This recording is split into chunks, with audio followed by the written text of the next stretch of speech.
बात कर धनबाद की, जहां बीजेपी का अभिनंदन विजय संकल्प सभा है। बीजेपी प्रदेश अध्यक्ष बाबूलाल मरांडी भी इस सभा में मौजूद रहेंगे। विधायक राज सिन्हा, पूर्व मेयर समेत कई नेता शामिल है। न्यू टाउन हॉल में इसका आयोजन हो रहा है।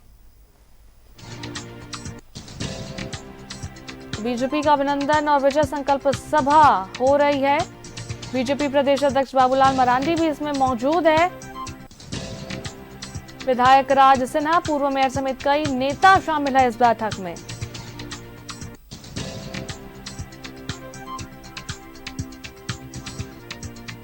ये विजय संकल्प सभा बीजेपी की ओर से आयोजन किया गया है और इसमें बाबूलाल मरांडी भी मौजूद है। विधायक राज सिन्हा, पूर्व मेयर समेत कई नेता शामिल है।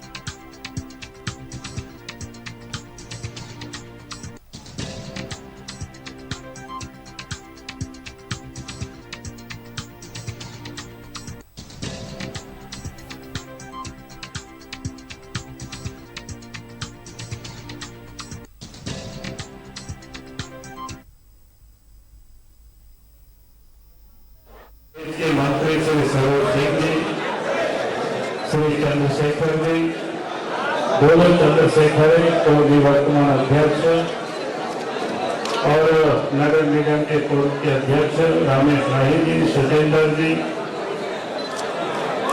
संजीव जी और मंच पर उपस्थित पार्टी के तमाम नेतागण और इस सभा में उपस्थित दोनों भाई प्रेस के साथियों, सबसे पहले तो मैं आप सब लोगों को कहूँगा कि आपको उतावला नहीं होना है। अगर कहीं कोई गलती हुआ है जिला की ओर से तो मैं जिला को जरूर कहूँगा कि उसको आप एक बार देख लीजिएगा, क्या तकलीफ हुआ है उसको भी हमें आप बता दीजिएगा, क्योंकि एक सम्मान समारोह है, अभिनंदन समारोह है। सबको तो एक साथ अभिनंदन करना इतने लंबा समय संभव नहीं हो पाता, तो इसे प्रतीक के रूप में 5-5 ऐसे या 4 जो भी लोगों ने तय किया होगा कि प्रत्येक मंडल से लोगों को सम्मानित करना। इसका अर्थ ये नहीं होता है कि बाकी लोग सम्मानित नहीं है, ऐसा नहीं है। हम सब आए हैं कि आप सब लोगों को भी सम्मानित करने के लिए, अभिनंदन करने के लिए और आप सब लोगों से यही निवेदन करने के लिए कि हमें ये संकल्प लेकर के यहाँ से जाना, क्योंकि आने वाला जो समय है विधानसभा का चुनाव है, हमें उस चुनाव में झारखंड में हमें सरकार करना है। और इसलिए मैं आप सब लोगों से यही कहूंगा कि आज जो भारतीय जनता पार्टी के वो कार्यकर्ताओं का अभिनंदन समारोह जो कॉलेज बूथों पर भारतीय जनता पार्टी को जो जिताने का काम करते हैं, कोई महत्वपूर्ण कार्य करता है, क्योंकि एक दिन चुनाव के दिन ही सिर्फ नहीं लड़ते। अगर सचमुच में चुनाव में जो लड़ाई होती है वो पोलिंग बूथ पर होता है और 365 दिन ही कार्यकर्ता को लड़ना होता है। और इसीलिए ये जो कार्यकर्ता है, जमीन के कार्यकर्ता है, 365 दिन लड़ाई कैसे होती है। हम सब लोग आते हैं, पब्लिक के बीच में मंच सजा होता है, भाषण देके हम सब लोग चले जाते हैं, लेकिन जो सामान्य जो कार्यकर्ता वहाँ पोलिंग बूथों पर होता है, गांव में होते हैं, उस कार्यकर्ता को प्रत्येक दिन संघर्ष करना पड़ता है, जनता की समस्याओं से रूबरू होना होता है, लोगों की सवालों का जवाब प्रत्येक दिन उनको देना होता है। तो इसीलिए मैं कहता हूं कि अगर सही मायने में कार्यकर्ता जो लड़ाई लड़ते हैं और चुनाव जीत हार की जो फासला होता है वो आपके सही के कार्यकर्ताओं के बदौलत ही होता है। इसलिए ये जो कार्यकर्ता होते हैं, बूथ स्तर के कार्यकर्ता होते हैं, वो सम्मानित होते हैं। ये तो सम्मानित करना तो प्रतीक के रूप में आपके एक मंडल से 2-4 लोगों को हमने सम्मानित किया, लेकिन सम्मानित तो सभी कार्यकर्ता है। जो बूथ में अध्यक्ष नहीं होते वो भी सम्मानित होते कि चुनाव के दिन जो बूथ में कोई बैठते वही सिर्फ चुनाव का काम नहीं करते। ये ध्यान में हम सब लोगों को रखना कि उसके साथ साथ वो भी कार्यकर्ता काम करते जो घर घर से माँ बहनों को कहीं क्या करते हैं, दीदी कहा करके, चाची कहा करके, मौसी कहा करके, भी जो भी रिश्ता नाता गांव में होता है, लोगों को घर से निकाल करके पोलिंग बूथ तक पहुंचाता है, वोटिंग कराता है, और वो काम सुबह से शाम तक चलता है। और उसमें भी अगर कोई विरोधी दल के लोग गड़बड़ करते हैं तो वहां वो संघर्ष करते हैं। जो जितना संघर्ष का खेल होता है वो सब पोलिंग बूथ में होता है। इसलिए हम लोग कहते हैं जिसका पोलिंग बूथ मजबूत होता है या जो जहां जो बूथ जीता तो समझे कि आप चुनाव जीत गए। तो इसीलिए हमने कहा कि ये जो कार्यकर्ताओं की एक श्रृंखला है, कार्यकर्ताओं की एक टोली है, भारतीय जनता पार्टी के इन कार्यकर्ताओं के बदौलत ही आज हम ये क्या कहते हैं धनबाद लोकसभा भी जीते और आप कार्यकर्ताओं के कारण ही, आपके परिश्रम और मेहनत के कारण ही आज इस देश के प्रधानमंत्री नरेंद्र मोदी जी तीसरा बार लगातार वो देश के प्रधानमंत्री बने। ये कोई सामान्य घटना नहीं है, असामान्य घटना है। आजाद भारत में नेहरू जी के बाद किसी ने भी तीसरा बार अपने 2 बार कार्यकाल को पूरा करके तीसरा बार शपथ कोई नहीं ले पाए। और आज आप देखते होंगे कांग्रेस पार्टी को इसी की दर्द है, इसी की तकलीफ है। उन लोगों को लगता था कि नेहरू परिवार ही ये नाम लिखा रहेगा, कोई इसको नहीं ब्रेक करेंगे। लेकिन आप सब लोगों की मेहनत के कारण, भारतीय जनता पार्टी के एक एक कार्यकर्ता के परिश्रम के कारण आपने इस ब्रेक को तोड़ दिया है और नया आपने स्थापित किया है। और देश के प्रधानमंत्री आदरणीय नरेंद्र मोदी जी को 2 कार्यकाल पूरा करके अब तीसरा कार्यकाल के लिए अब प्रधानमंत्री के रूप में उन्होंने शपथ लिया है। कोई छोटी मोटी ये घटना नहीं है, तो बहुत बड़ी घटना है। आज आप देख रहे हो कि वो अपने खींच को 99 पर ही खुशी मना रहे हैं, लेकिन वास्तविकता देखें कि चुनाव के समय किस प्रकार से देशव्यापी षड्यंत्र चले थे, किस प्रकार से लोगों ने दुष्प्रचार किया था।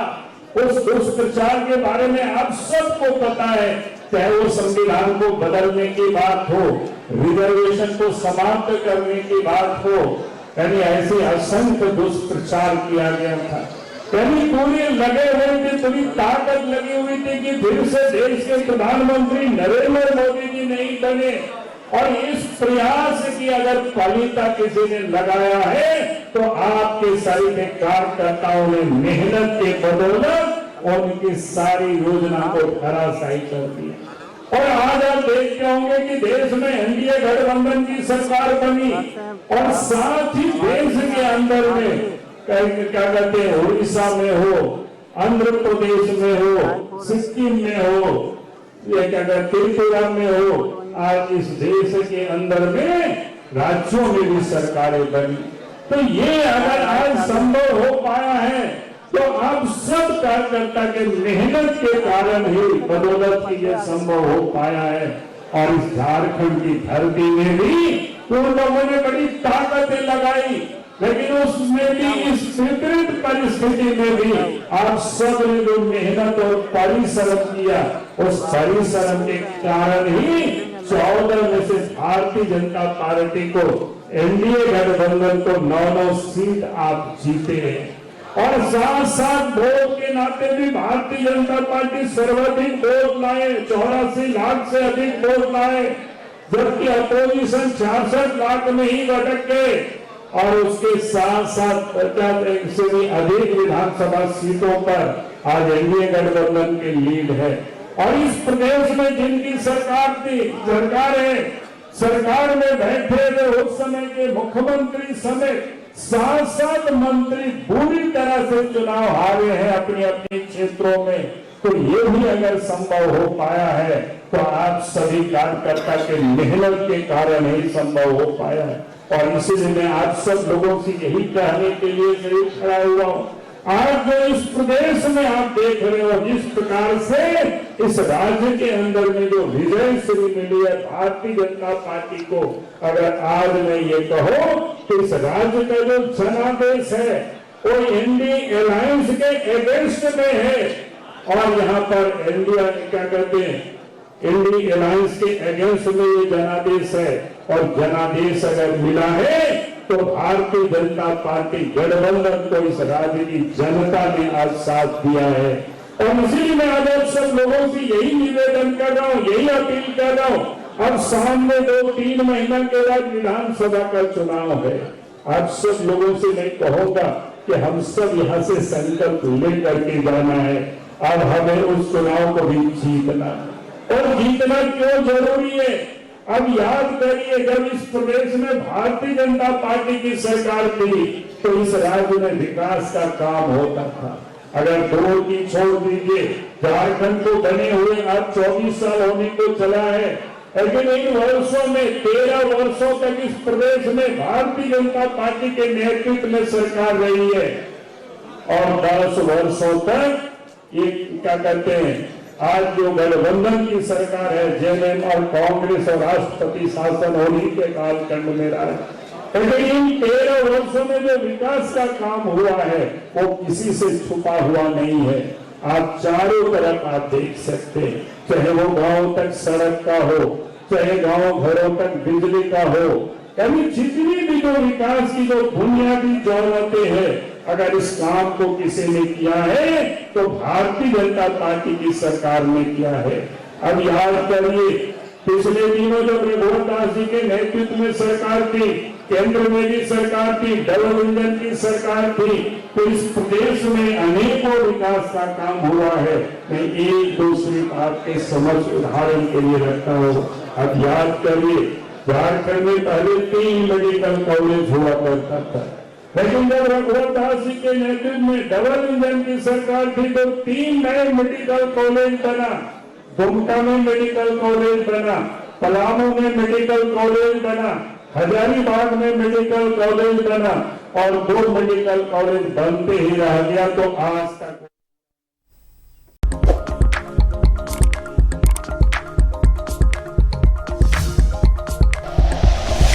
Like and share videos, subscribe करें हमारा चैनल और प्रेस करें बेल आइकॉन। न्यूज़ 11 भारत, सच है तो दिखेगा।